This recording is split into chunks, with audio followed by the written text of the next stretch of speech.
Hello, Dr. Nolan Rollins here, and I just wanted to go over some of the expectations as we reach what ends up being our final week.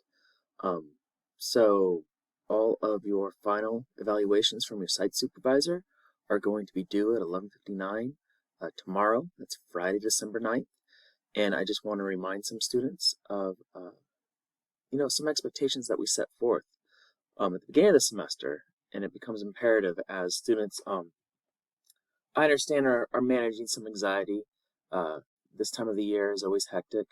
People have family obligations, personal obligations, and so forth. So I understand that things are going to get hectic.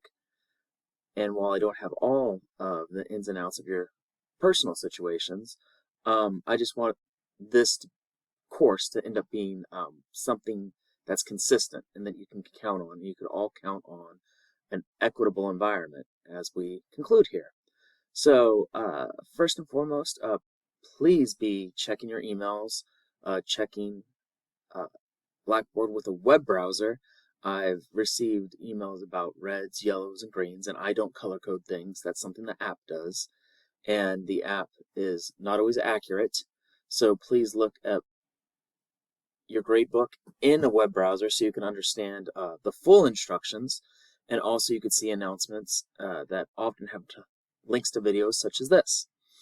So also, I understand that as you notice something that might spark some anxiety, feel free to email me if it's after 5 o'clock or before 9 o'clock in the morning. I will not be available. I'm also not available on weekends. And uh, I do my best. I do my best to work with you and respond. Uh, just please note that I average about 104 students a semester. So around this time I'm experiencing high volume. I will address your email as quickly as I can.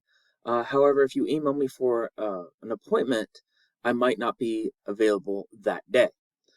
Um, so these are some of the things I'm just reiterating from the syllabus. There's my email address, krollins@desu.edu. I'm asking that students check Blackboard daily for announcements and assignments.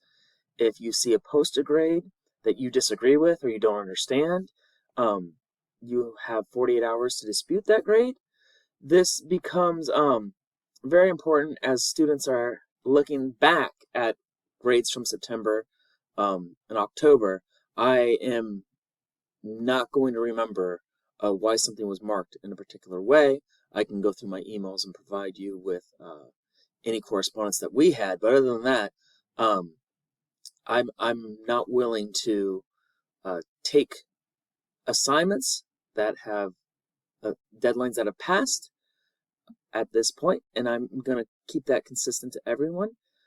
If you have a medical emergency, that's something that we could certainly talk about, or a family emergency we could certainly talk about. But outside of an extreme circumstance, those assignments have passed, and we're going to keep it moving, and we're going to look towards the finals. And I understand that may be troublesome news. I understand from some of my correspondence that students are struggling with just things outside of the class. And what I want to make sure is that people know that there are resources here on campus. So we have counseling services, and this can mean anything from just how to manage your time. If you are not really getting the grades that you want and you need help with academic performance.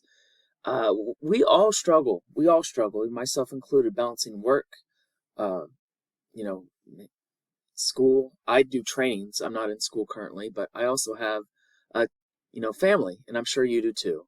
So there's a lot going on, and some of you, as you enter your senior year, you're also trying to negotiate and navigate this new realm of what happens after school.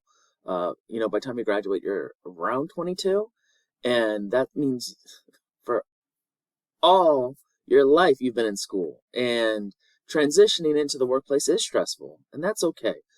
Um, but we have counseling services, and these are people that have skills that I don't have, and they may be able to help you.